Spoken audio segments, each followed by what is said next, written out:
আমার আপনার নবী সাল্লাল্লাহু তাআলা আলাইহি ওয়াসাল্লাম কি বলতেছেন? আমার আপনার নবী সাল্লাল্লাহু আলাইহি ওয়াসাল্লাম বলতেছেন, কি বলতেছেন রাসূল পাক মুসনাদে বাসসারের হাদিসে, আল আম্বিয়াউ আহইয়াউন ফি কুবুরিহিম ইউসাল্লুন, আল্লাহর প্রত্যেক নবী নিজের কবরে জিন্দা তারা নামাজ আদায় করে। সুবহানাল্লাহ হবে না? সুবহানাল্লাহ। আল্লাহর প্রত্যেক নবী কবরে জিন্দা তারা নামাজ আদায় করে। আমার আপনার নবী বলেন সহিহ মুসলিমের হাদিস, মারাতু আলা মুসা ওয়া হুয়া ইউসাল্লি ফি কবরিহি, আমি মুসা নবীকে দেখলাম তিনি নিজের কবরে নামাজ পড়ছেন, কায়েমান ইউসাল্লি, দাঁড়িয়ে দাঁড়িয়ে নামাজ পড়ছেন। তার নবীগণ কবরে জিন্দা না মুর্দা? জিন্দা। জোরে বলতে হবে। রাসূল পাক বলেন, যেই ব্যক্তি আমার কবরের নিকটে এসে আমাকে সালাম দেয়, আমি তার সালাম নিজে শুনি, আমি তার উত্তর দিই। তার মরা মানুষ মরে মাটির সাথে মিশে গেলে শুনবে? হাদিস প্রমাণ করছে নবী জিন্দা। আমাদের নবী বলছেন কবরে প্রত্যেক নবী জিন্দা তারা নামাজ আদায় করে। সহিহ মুসলিমে হাদিস রয়েছে, তার ব্যাখ্যা ইমাম নববী শারহে মুসলিমে বলেছে নবীগণ হজের মাসে হজ পর্যন্ত করতে আসে, কিন্তু এই ইসমাইল তাহলভী আহলে হাদিস দেওবন্দি সকলের ইমাম, ইনি এই কিতাবের 51 পৃষ্ঠার মধ্যে লিখতেছে যে নবী মরে মাটির সাথে মিশে গেছে। তাহলে এই আকীদা লালনকারী আর ইনাদের তৈরি করা এইগুলো দল মতে যারা অংশগ্রহণ করবে তাদের ঈমান থাকবে না? কথা বলেন না, ঈমান থাকবে না। আচ্ছা, একটি হলো। এবার আসেন তো বাবা, বলেন তো আল্লাহর সৃষ্টিতে সবচাইতে বেশি জ্ঞান আল্লাহ কাকে দান করেছেন?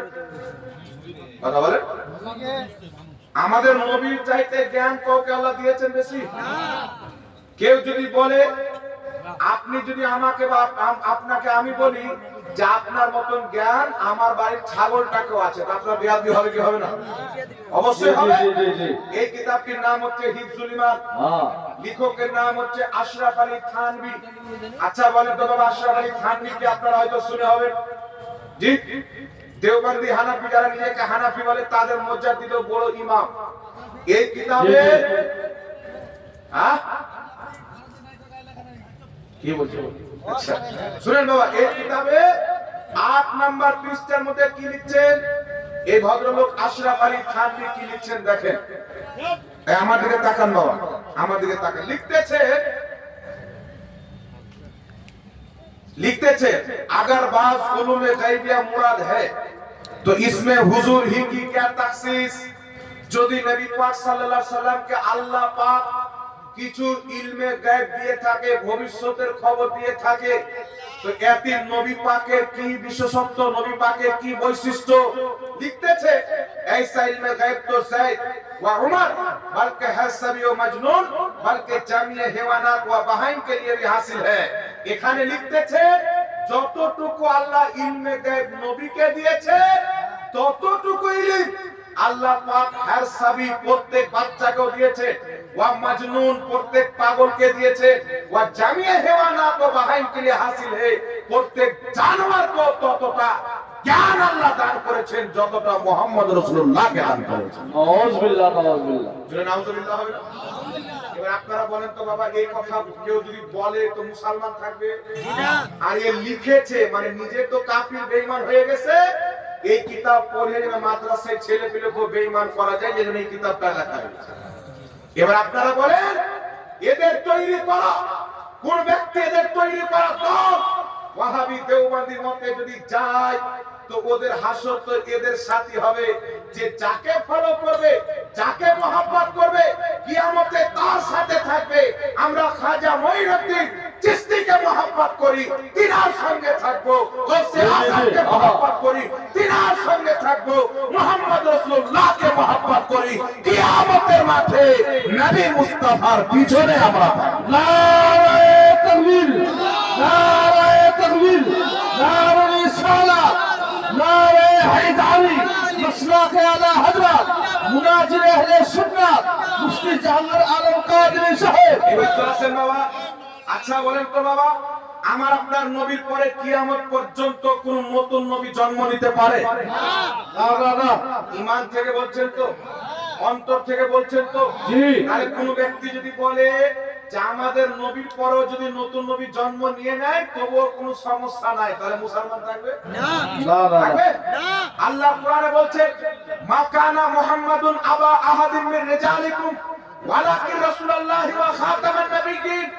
আল্লাহ পাক বলছেন আমার নবী মুহাম্মদ সাল্লাল্লাহু আলাইহি ওয়াসাল্লাম তোমাদের মধ্যে কোনো ব্যক্তির বাবাও নয়, ওয়ালাকিন রাসূলুল্লাহ উনি একজন আল্লাহর রাসূল, ওয়া খাতামান নাবিয়্যিন সমস্ত নবীর শেষ নবী, কিয়ামত পর্যন্ত দ্বিতীয় নবী জন্ম নেবে না। জি জি জি হক। আমার আপনার নবী বলছেন মিশকাতুল মাসাবির মধ্যে হাদিসটি এসেছে, রাসূল পাক বলছেন আমার আর কিয়ামতের উদাহরণ হচ্ছে সুন্দর একটি ঘর তৈরি করা হলো, সব কমপ্লিট, মাত্র একটা ইটের জায়গা খালি রাখা হলো। রাসূল পাক বলছেন ওই ইটটা যেমন ঘরে লাগিয়ে দিলে আর দ্বিতীয় ইটের দরকার পড়ে না, ওই ইটের উদাহরণ হচ্ছে আমি মুস্তাফা, আমি চলে এসেছি, কিয়ামত পর্যন্ত দ্বিতীয় নবী আসবে না। জি জি জি বিলকুল হক। হাজারো হাদিস আছে, রাসূল পাক বলছেন যদি আমার পরে কেউ নবী হতো ওমর হতো, লা নবিয়া বাদি, কিন্তু আমার পরে কোনো নবী না।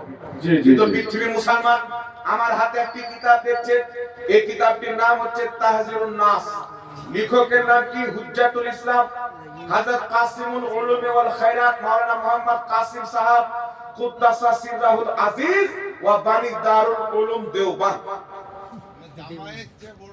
হ্যাঁ, দারুল উলুম দেওবন্দ মাদ্রাসার প্রতিষ্ঠাতা। আমার দিকে তাকান, বসেন বাবা, আমার দিকে তাকান বাবা, আপনারা কথা বলিয়ে না মিডিল থেকে আমার দিকে তাকান। দারুল উলুম দেওবন্দ মাদ্রাসার প্রতিষ্ঠাতা, যারা নিজেকে হানাফি বলে কিন্তু তাদের কিতাবে যা লিখেছে মুসলমান প্রমাণ হয় না, তো হানাফি হবে বাবা? না না, হানাফি হওয়ার জন্য তো আগে মুসলমান হতে হবে, মুসলমানই যদি না হয় তো হানাফি কি? এইসব হক হয়। এই ভদ্রলোক এই কিতাবে আপনার পৃষ্ঠা নাম্বার 25 কি লিখতেছে পৃথিবীর মুসলমান একটু দেখেন। 25 নাম্বার পৃষ্ঠার মধ্যে লিখতেছে बल्कि अगर बिलफर्ज बाद ज़माना नबी सल्लल्लाहु अलैहि वसल्लम कोई नया नबी पैदा हो तो फिर भी खातिमियत मुहम्मदी में कुछ फर्क ना आएगा। লিখছে আমাদের নবীর পরে যদি নতুন নবী জন্ম নিয়ে নেয় তবু আমাদের নবীর শেষ নবী হতে ব্যাঘাত ঘটবে না। নাউযুবিল্লাহ নাউযুবিল্লাহ। তখন পাকিস্তানের গোলাম আহমদ কাদিয়ানী বলছে যদি জন্ম নিয়ে নেয় নয়, আমি কাদিয়ানী নবী জন্ম নিয়ে নিয়েছি। জি জি জি নাউযুবিল্লাহ। গোলাম আহমদ কাদিয়ানীকে নবী বানানোর পিছে দেওবন্দ মাদ্রাসার প্রতিষ্ঠাতা কাসিম নানতাবির একমাত্র হাত আছে। জি জি জি। একটা ছোট জানলা খুলেছে আর কাদিয়ানী বড় গেট খুলে ঢুকে বলছেন আমি আল্লাহর নবী। বলেন নাউযুবিল্লাহ নাউযুবিল্লাহ। তাহলে বলেন বাবা যে খাতমিয়াতে নবুয়তের ইনকার করেছে, আর শুধু এরা বলেনি যে আমাদের নবীর পরে নবী জন্ম নিতে পারে, একটা নবী আচিয়া পাচিয়া ঘুরিয়ে বানিয়ে নিয়েছেন। একটু শোনাচ্ছি দেখেন। এই দেখছেন আমার হাতে দুটি কিতাব আছে, এই কিতাবটির নাম হচ্ছে আল ইমদাদ, এটা আশরাফ আলী থানভী সাহেব লিখেছে।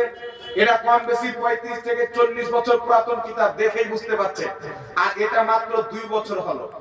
এই কিতাবের 35 পৃষ্ঠার মধ্যে আশরাফ আলী থানভী সাহেব নিজের মুরিদের ঘটনা উল্লেখ করছেন, খুব লম্বা আছে। এজন্য আমি আপনাকে শুধু ঘটনাটা বলে মূল যেটা ইবারত সেটা আপনাদের সম্মুখে উপস্থাপন করতেছি।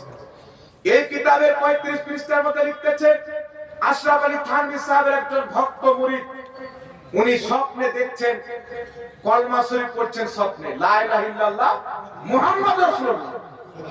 তো আশরাফ আলী থানভী সাহেবের ভক্ত লিখছেন আমি মুহাম্মাদুর রাসূলুল্লাহ জায়গাতে পড়ছি লা ইলাহা ইল্লাল্লাহ আশরাফ আলী রাসূলুল্লাহ।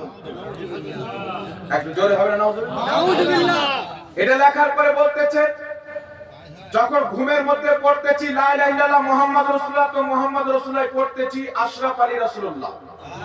এটা পড়তে পড়তে ঘুম যখন ভেঙে গেল, তো ঘুম ভাঙার পরে মনে আসছে আরে স্বপ্নেতে তো কলমা ভুল পড়েছি, এবার সঠিক করে পড়ি। তো ঘুম ভাঙার পর পড়তেছে লা ইলাহা ইল্লাল্লাহ মুহাম্মাদুর রাসূলুল্লাহ, তো লিখতেছে তবুও মুখ দিয়ে বের হচ্ছে মুহাম্মাদুর রাসূলুল্লাহ। তো উনি চিন্তা করলেন যে কলমা তো বারবার ভুল করছি, তো একবার দুরূদ শরীফ পড়ি।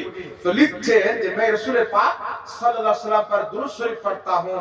আমি তখন নবী পাকের প্রতি দুরূদ শরীফ পড়তে লাগলাম, लेकिन फिर भी यही कहता हूं, তবু এটাই বলছি, কি বলছি আল্লাহুম্মা সাল্লি আলা সাইয়্যিদিনা ওয়া নাবিয়িনা ওয়া মাওলানা আশরাফ আলী।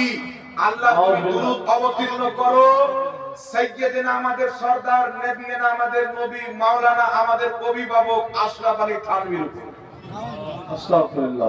এই পুরো ঘটনা সে যখন লিখে পাঠাচ্ছে আশরাফ আলী থানভী সাহেবকে, উত্তর দিচ্ছে, जवाब दीजिए इस वाकया में तसल्ली थी कि जिसकी तरफ तुम रुजू करते हो वो बेअौने ही ताला मुत्तबाए सुन्नत है। বলছেন যার নামে তুমি কলমা পড়ে রাসূল বানিয়েছো, আশরাফ আলী থানভীকে নবী বানিয়েছো, তার প্রতি দুরূদ পড়েছো, সে একবারে সুন্নাতের প্রতি আমল করে, তাই কোনো সমস্যা নাই।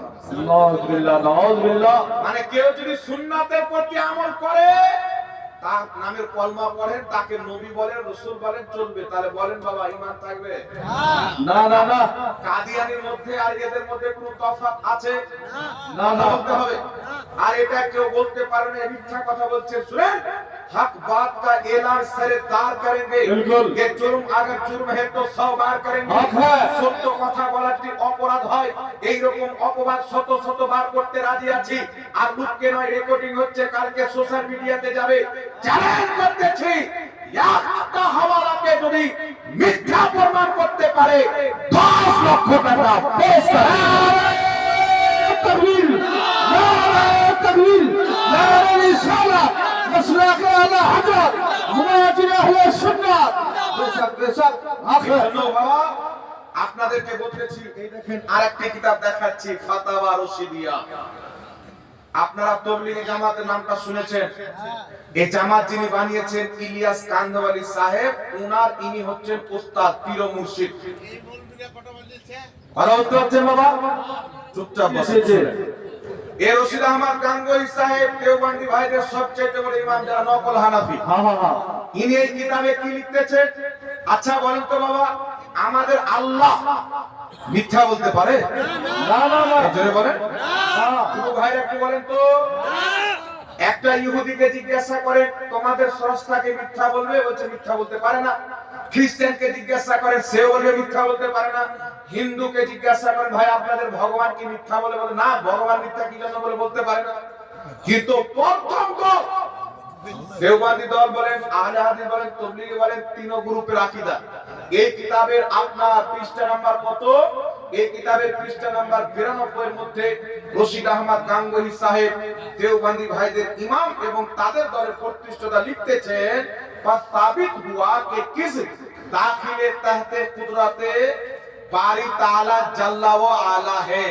লিখতেছেন প্রমাণ হলো যে মিথ্যা কথা বলা আল্লাহর কুদরতের অন্তর্ভুক্ত, অর্থাৎ আল্লাহ মিথ্যা বলতে পারে। नाउजुबिल्लाह বলে বলেন না নাউজুবিল্লাহ। তাহলে যাদের নিকটে আল্লাহ মিথ্যা বলতে পারে, এরা কিয়ামতে নবীর সুপারিশ পেতে পারে, মুসলমান হতে পারে। এজন্য বাবা যারা এদের আকীদাগুলি জেনে শুনে এদের দলে দেওবন্দি হয়ে থাকবে, তাবলীগী হয়ে থাকবে, ওয়াহাবি হয়ে থাকবে, তারাও কিন্তু এদের সাথী জাহান্নামে যাবে। আর যারা জানে না তারাও কিন্তু পথভ্রষ্ট গুমরা, তাই তারা জানার পরে তওবা করে সেখানে ফিরে আসবে যেখানে খাজা মঈনুদ্দিন চিশতি, নিজামউদ্দিন আউলিয়া নবী পাকের যে ইসলাম নিয়ে এসেছিলেন, ওই ইসলাম 72 ফিরকার সামনে যার পরিচয় হচ্ছে সুন্নি হানাফি জামাত। बेशक सुभान अल्लाह। লাস্ট একটি কিতাব আপনাকে দেখিয়ে দিচ্ছি বাবা, বেশি লম্বা করব না, গভীর রাত, হুজুরা বসে আছেন, আমার বাপ সমতুল্য মানুষ, এই জন্য এই কিতাবটা শুধু আপনাদের সম্মুখে দেখিয়ে দিচ্ছি। এই কিতাবটির নাম হচ্ছে বারাহিনে কাতিয়া। এটা কে লিখেছে জানেন? ইলিয়াস কান্দওয়ালি সাহেবের শিক্ষক, ওস্তাদ जी जी রশিদ আহমদ গাঙ্গুহি সাহেবের পুরো অনুমতি সাপোর্টে এই কিতাবটা লিখেছে। এই বারাহিনে কাতিয়া ছেপেছে কোথায় থেকে? কুতুবখানা ইমদাদিয়া দেওবন্দ। মা বোনেরা শুনছেন, আমি আমার মা বোনদেরকে বলবো, মা এইগুলো লোকের মাদ্রাসায় যদি আপনার ছেলেকে ভর্তি করেন তাহলে কোন রকমের মৌলবি হবে আপনারা তো জানেন। जी जी বলে जी 4 দিনে ইসালে সওয়াব করা হারাম, 40 দিনে বাপ মায়ের দোয়া করা হারাম, বছর বছর বাপ মাকে স্মরণ করা হারাম, কবর জিয়ারত করা হারাম, কবর জিয়ারত করা, কবর পূজা বলবে, তারপরে দোয়া করা নাজেজ বলবে, কিয়াম করা নাজেজ বলবে। মানে আপনি এমন জায়গাতে পাঠালেন যে মরার পরে দোয়াটুকু পাবেন না। जी जी जी जी আমরা যখন পড়তাম, আমার এলাকার লোক বলতো, আমার বাপ মা মানুষের সামনে বলে বেড়াতো, বেটা একটা মৌলবি বানাচ্ছি দোয়া লওয়ার জন্য। মরবো তো কমসে কম দোয়া তো করবে। হ্যাঁ। এদের মাদ্রাসায় দোয়া করা হারাম শিখায়, দোয়া পর্যন্ত উঠে যায়। কিন্তু রাসূলের কায়নাত বলতেছে, আল মুস্তাদরাক আলা সহিহাইন কিতাবে ইমাম হাকিম হাদিস দিয়েছে, মৃত্যু ব্যক্তি দেখবে দিনের পর দিন তাদের মর্যাদা বাড়তি আছে, বাড়তি আছে, বাড়তি আছে। তা আল্লাহকে বলে, আল্লাহ আমরা তো মরে গেছি, নামাজ নাই, রোজা নাই, হজ নাই, যাকাত নাই, দিনের দিন এত মর্যাদা বাড়ে কি করে? আল্লাহ বলছেন, তোমার আত্মীয়-স্বজন, বন্ধু-বান্ধব, এলাকাবাসী তোমার জন্য দোয়া করে, ইসালে সওয়াব করে, আর তাদের দোয়ার বরকতে আমি তোমার মর্যাদা বাড়াই দিই। সুবহানাল্লাহ। বেশক এই কিতাবে আপনার পৃষ্ঠা নাম্বার 121 নাম্বার পৃষ্ঠার মধ্যে দেওবন্দি যারা আছেন উনাদের ইমাম কি লিখতেছেন দেখেন। বিরাদ ইসলাম এই কিতাবের মধ্যে লিখতেছেন পৃষ্ঠা নাম্বার 122 নাম্বার পৃষ্ঠার মধ্যে লিখতেছেন, আল হাসিল गौर करना चाहिए कि शैतान व मलकुल मौत का हाल देखकर इल्म मुहीत जमीन का फख्र आलम सल्लल्लाहु अलैहि वसल्लम को खिलाफ नुसूस कतइया के बिला दलील महज क़ियास फासिदा से साबित करना शिर्क नहीं तो कौन सा हिस्सा है, कौन सा ईमान का हिस्सा है? शैतान व मलकुल मौत को ये उस वक्त नस से साबित हुई, फख्र आलम की उस आते इल्म की कौन से नसीहती है कि जिससे तमाम नुसूस को रद्द करके एक शिर्क साबित करते हैं। ये लिखते थे शैतान एवं मालकुल मौतेर इल्म पावर बेसी, এটা নাসে কাতাই অর্থাৎ কোরআনের অকট্ট দলিল দ্বারা প্রমাণিত। কিন্তু নবী মুস্তাফার ইলম যে বেশি এর কোনো দলিল নাই। কেউ যদি বলে যে শয়তানের যখন এত ইলম আছে তো আমার নবীর ইলম তো শয়তান চাইতে বেশি, তো বলছে এটা হলো বাতিল কিয়াস, এটা বাতিল যুক্তি, এ চলবে না। শয়তান আর মালকুল মউতের ইলম বেশি, এটা কোরআন আর সহিহ হাদিস দ্বারা প্রমাণিত। নবীর ইলম বেশি এর কোনো দলিল নাই। শয়তানের ইলমকে বেশি মানা ঈমান, নবীর ইলমকে বেশি মানা শিরক। আস্তাগফিরুল্লাহ। আর আপনারা বলেন তো বাবা, এটা কোন মুসলমান মানতে পারে? জোরে বলে মানতে পারে? এইগুলো ইসলামের মৌলিক বিষয়ের অন্তর্ভুক্ত আছে কি আছে না? আল্লাহর তাওহীদ, নবী পাকের তাওহীদ, রাসূল পাকের বেয়াদবি করা, তিনার ইলমকে শয়তানের চাইতে কম বলা, যা কিছু আপনাদের সম্মুখে আলোচনা করলাম, আরো অনেক তাদের কি আছে, এই অল্পটি আমি শেষ করতে চাই। তো আপনারা বলেন বাবা, এইগুলো আকীদা যারা লিখেছেন কিতাবে, দেওবন্দি, তাবলীগী জামাত, আহলে হাদিস মত এরাই তৈরি করেছে। এবার আপনারা বলেন এইগুলো জামাতে আমাদের যাওয়া যাবে না?